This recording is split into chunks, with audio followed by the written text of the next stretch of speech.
welcome back to my next video. My name is Lois and I'm here from Ponderings of the Pre-Retired. And I got to thinking the other day about some mistakes that I made earlier on in my life. And some of those were factors and have been factors in my ability to be prepared when it comes to retirement. And so I wanted to talk a little bit about my background and kind of some of the mistakes that I made, that if I could go back and talk to my younger self, I would give myself, these pieces of advice. So I'm hoping that those of you who may be earlier on in your journey, or even those who are at my phase or even closer to retirement, can gain some insight and maybe some tips around some of the mistakes that I made along the way. So I always feel like, anytime we make a mistake, if we learn from it and we grow from it, and especially if we can help others to avoid making the same mistakes, then it's not for nothing, right? So we've at least gained something positive out of it. So just jumping into it a little bit as far as my background. I am one of 7 children. My mom and dad really wanted to have a big family, and especially my dad. My dad was really into kids and loved having a big family. He was one of 2. I didn't meet his family. By the time I was born, they had passed. So my dad was one of only 2 children. So he loved having a big family. He loved all of the ruckus and the chaos of a lot of kids. Unfortunately, at the age of 42, and when my mom was pregnant with her 7th child, my dad passed away suddenly. And that was back in 1968. There weren't a lot of programs in place that could be helpful to my mom financially.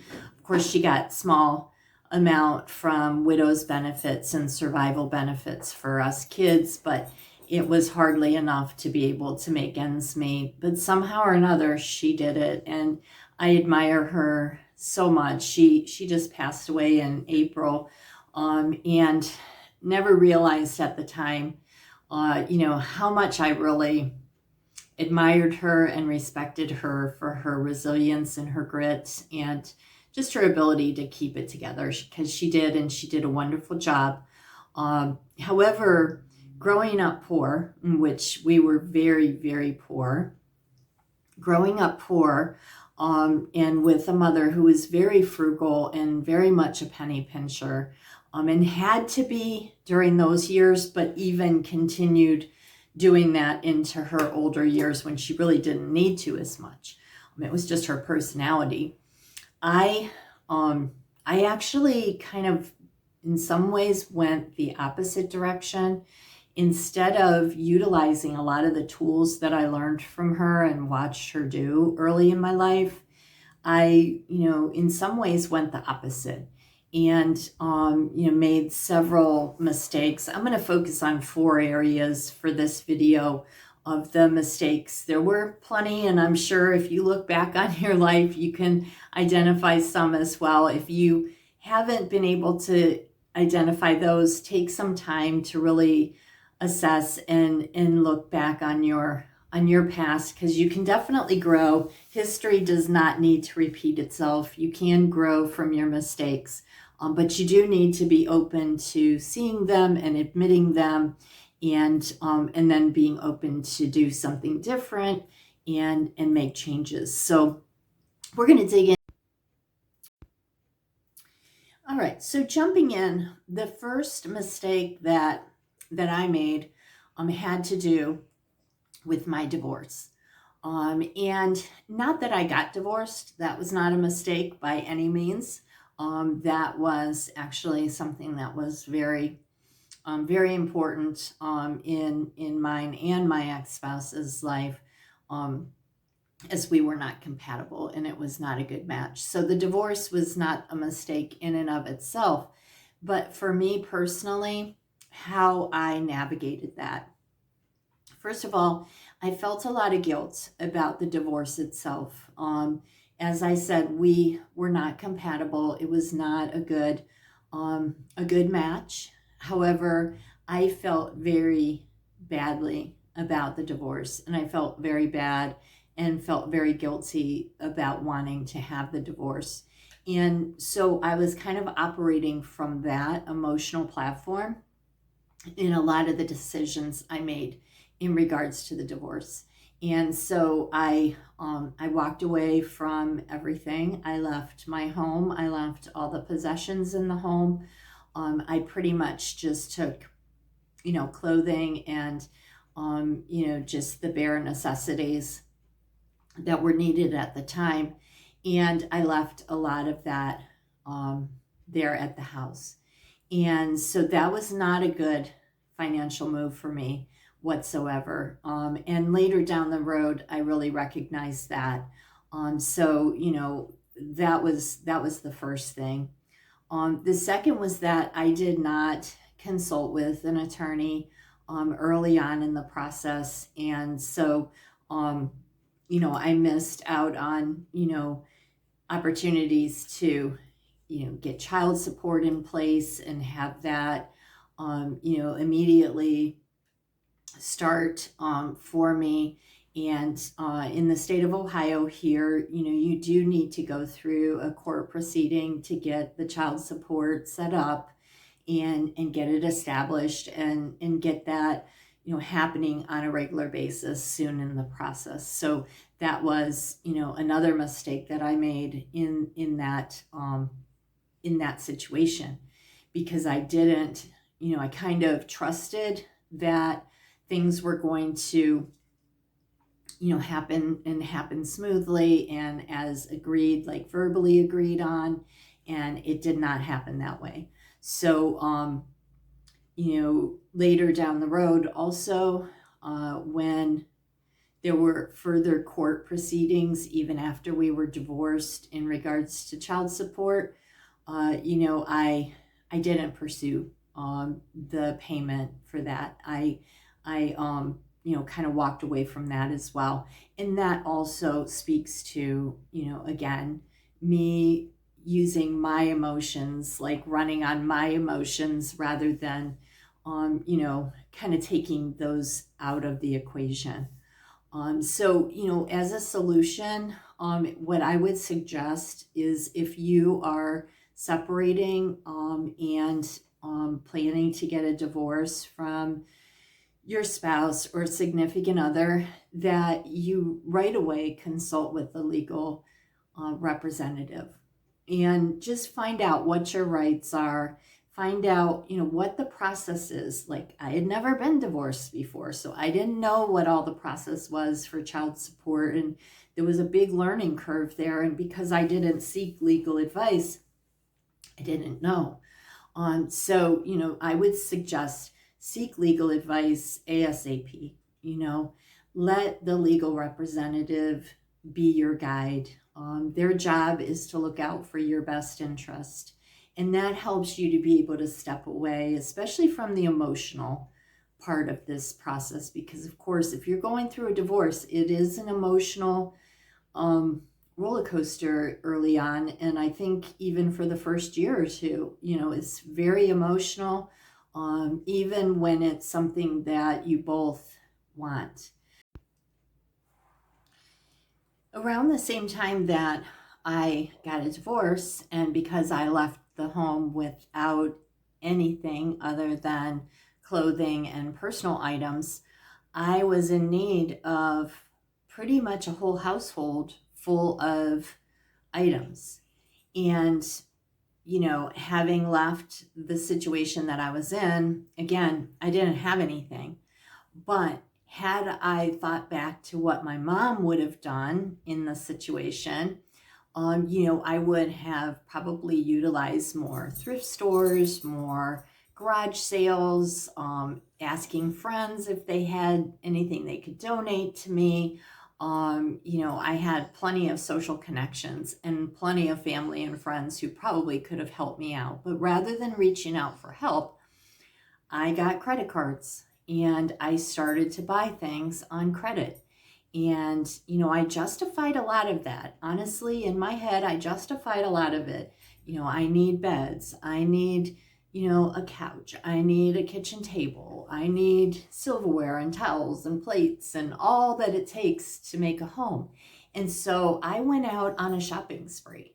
And I remember going to, a big box store and literally having like 2 and 3 carts full of things. I had to have one of the cashiers or other workers help me push carts around as we went on a big shopping spree. And, honestly, I was kind of running on an emotion at that time as well. I was running on the emotion of happiness and freedom and new starts and fun. This is fun. I was running through the store and just picking out anything and everything I wanted because I had these credit cards that had, some pretty significant credit limits on them. Well, that's all fun and games until the credit card bills start coming in and you don't have enough money to pay the credit card bill and to pay it in full.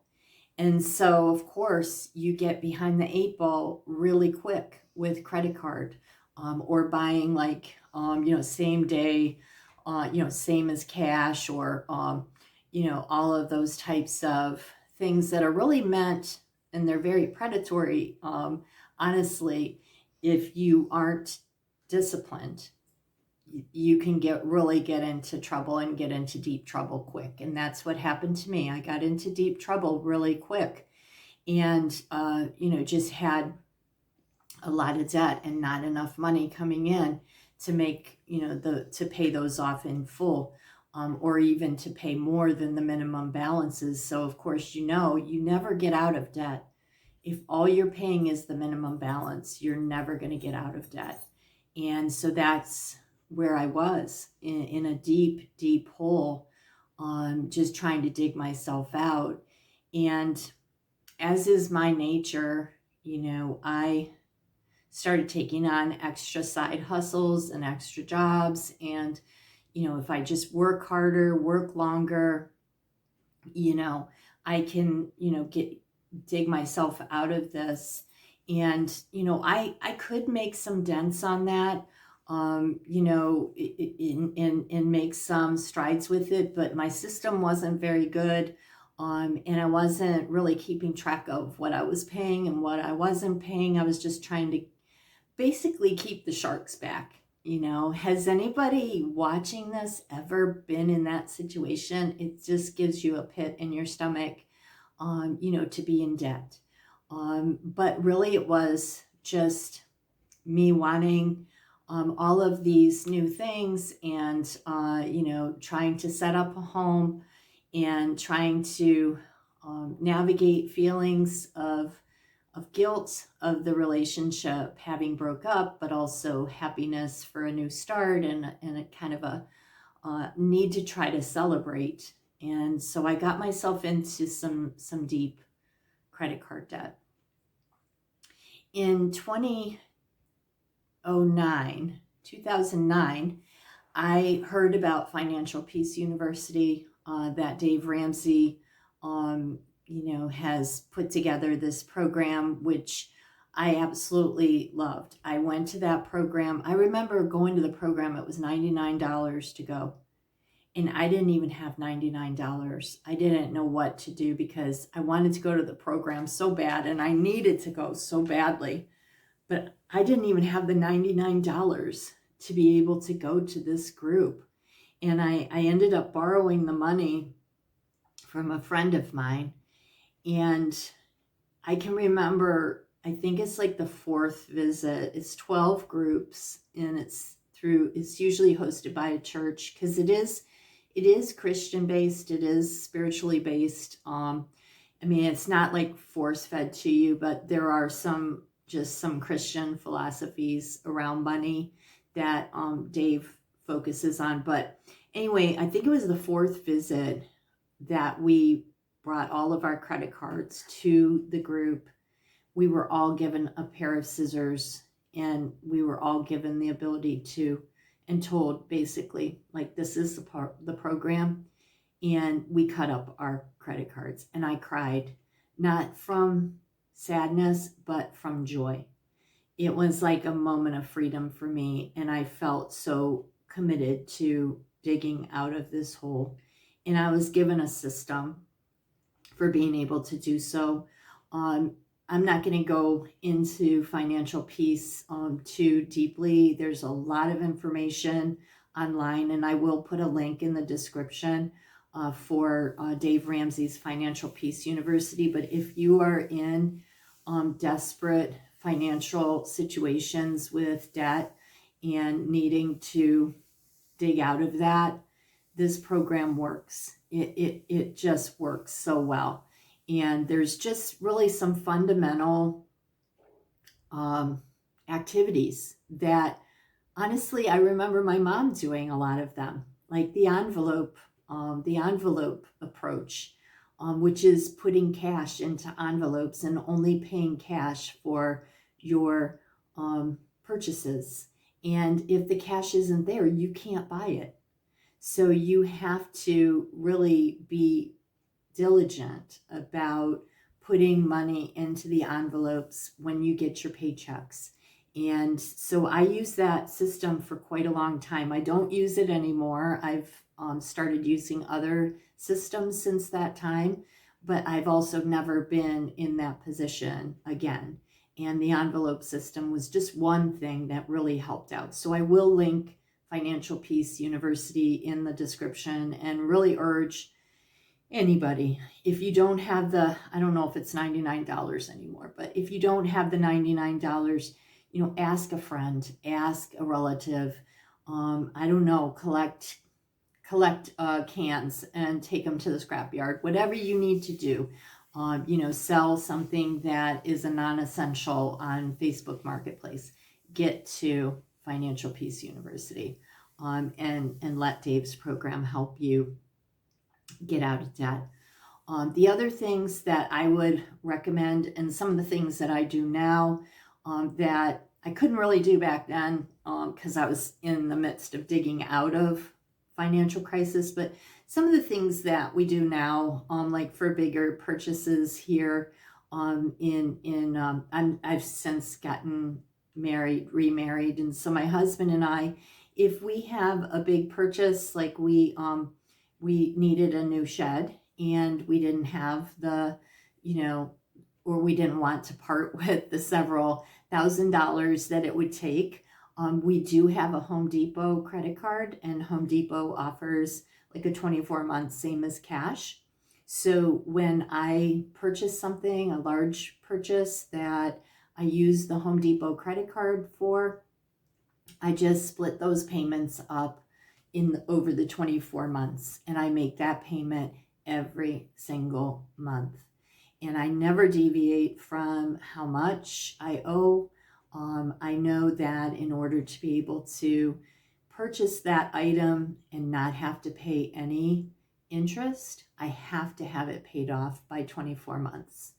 The one thing I do want to mention about some of the credit cards like that, Home Depot's credit card, for instance, that's the only one we have, other than one personal credit card that we have a small credit limit on. But if you get one of those credit cards and you're going to pay on it for, say, 12 months or 24 months on a large purchase that you need, then make sure that you're never late. Don't ever be even one day late on a payment, because the small print on those contracts are pretty clear that if you are late at all on those payments, they can assess all of the interest up to that date, and it could be a big, huge amount. So you have to be really diligent. I use autopay, and that way I do not have to worry. Every single month it's coming out on the same day, and I'm not going to forget or get busy and neglect to pay it. So make sure you're making those payments. I use a budget. I have a strict budget now, which my mom would be so proud of, because she always had a budget and I never did. I mean, I never had a budget, and that was a big part of it. Like, I didn't know what was coming in. I didn't know what was going out. I had no clue, you know. Like I said, I just ran in this mode of keeping the sharks back, and that was it. So, keeping a budget, I'm going to put a sample family budget in the description. Just something really easy, listing everything that's coming in as far as income and everything that's going out as far as your bills. You have your set bills, that you have your set bills, and you can pretty much, for many of them, at least guess what the amount is going to be. Sometimes they fluctuate, like our electric bill fluctuates, right? But when I get the electric bill, I go right to my budget and I put the accurate amount in. I put in $200 a month every month for my electric. Sometimes it's lower, sometimes it's a little bit more. And I will go in and make the adjustments. But set up a system that keeps you organized, and more than anything, know where every single dollar is going. The dollars that are coming in, the dollars that are going out. Make sure you know where that money is, and be structured and organized with that. That will help you tremendously with some of the other concepts, like using the snowball approach to pay off debt and things like that. Knowing how much money you have and having a budget and being strict with it, that helps a lot. And I know a lot of people will laugh at me because I still use a check register. There's a lot of people who say, oh, that's so old school, it's so old fashioned, this and that. But I write down every purchase that gets made, every bill that gets paid goes in my check register. And that includes our gas purchases, the times we stop at a convenience store, the times we go out on a little road trip and stop and get some ice cream. If we use our card and that money's coming out of my account, I want to know, and I want to be able to see it, because that's another way that we can kind of track some of those things that we're spending money on that maybe we want to have a little heads up about and be like, yeah, did I really need to have ice cream 4 times last week? As much as I'd love to have ice cream 4 times in a week, do I really need it? For one, physically, do I really need it? And 2, financially, because you can spend, going out for ice cream, going out for coffees, those Polar Pops, stopping and getting lunch instead of packing lunches. Those are all really costly, and that's money that could be thrown on debt, in the long run. So yeah, just tracking your money. If you don't use a check register, that's fine. I use a check register because I'm old, and that's what we do. That's how we learned. I don't necessarily write checks for everything. I do a lot of bill pay, a couple things I write checks for, but I use my check register so that I can track and make sure that we're staying on track as far as our money. I want to make sure that we are spending wisely to make up for some of those years when I wasn't spending as wisely and I wasn't able to put money away for retirement and things like that. And then lastly, I wanted to talk about not saving enough and not prioritizing saving money.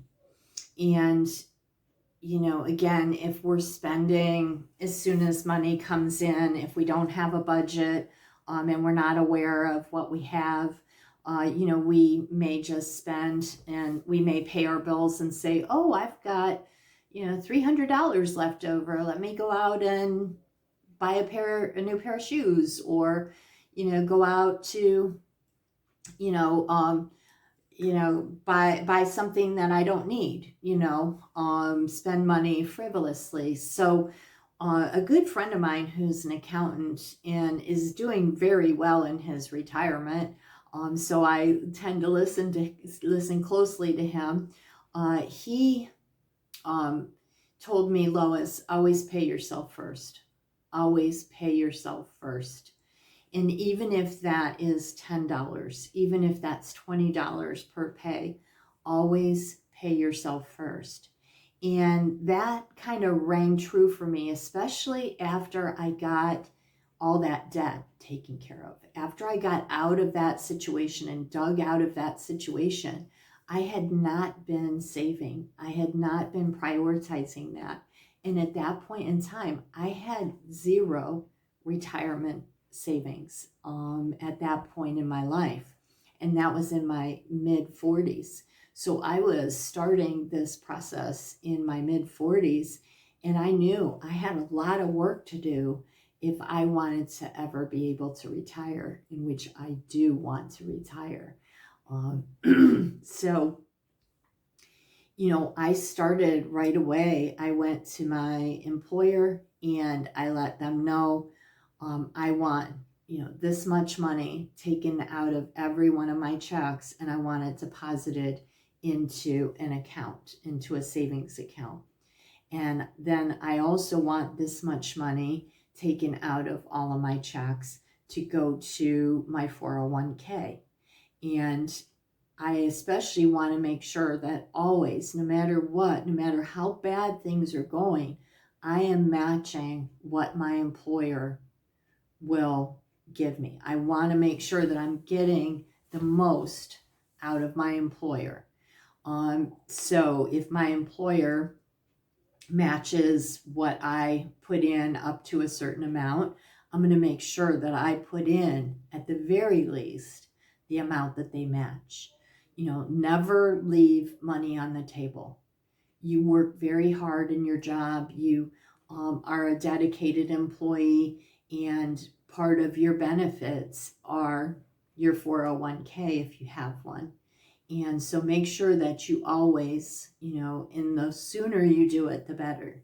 If anybody that's watching this is younger, make sure that you're contributing to your 401k at the very least that amount. Okay.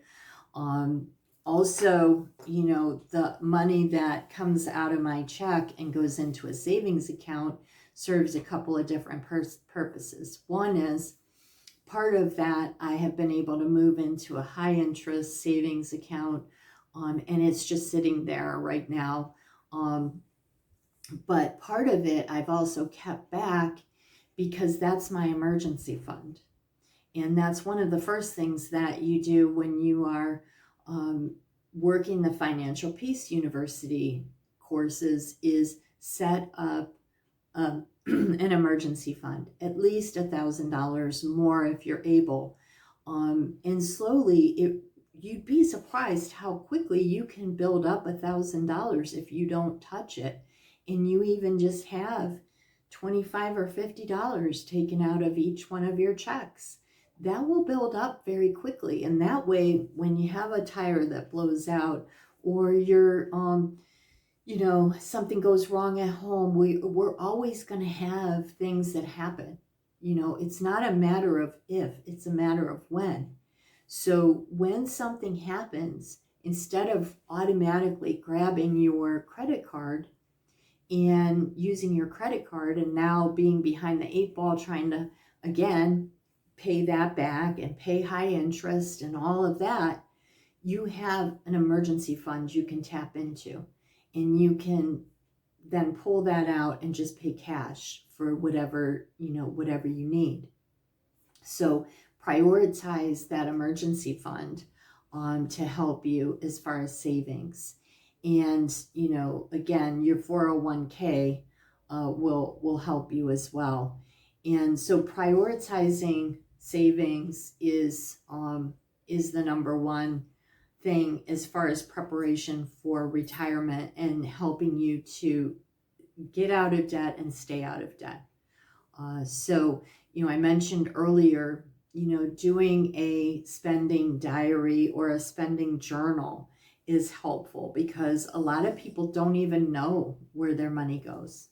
A lot of times, people can and this could all be money in your savings account or in your 401k making you money.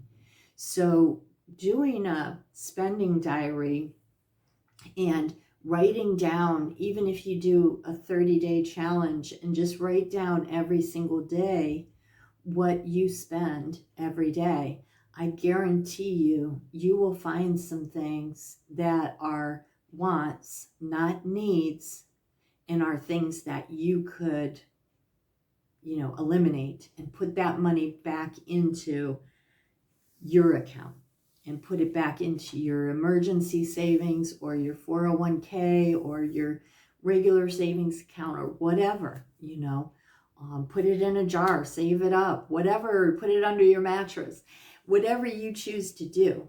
That money is going to be serving you, hopefully, in your future. But it takes discipline and it takes recognition, and it also takes a level of honesty to be able to say, I've messed up. Like, I've blown a lot of money and, I've made mistakes, but I'm here to learn from my mistakes. I'm going to make a change, and I'm going to stick with that change. And that's going to help me and benefit me into my future.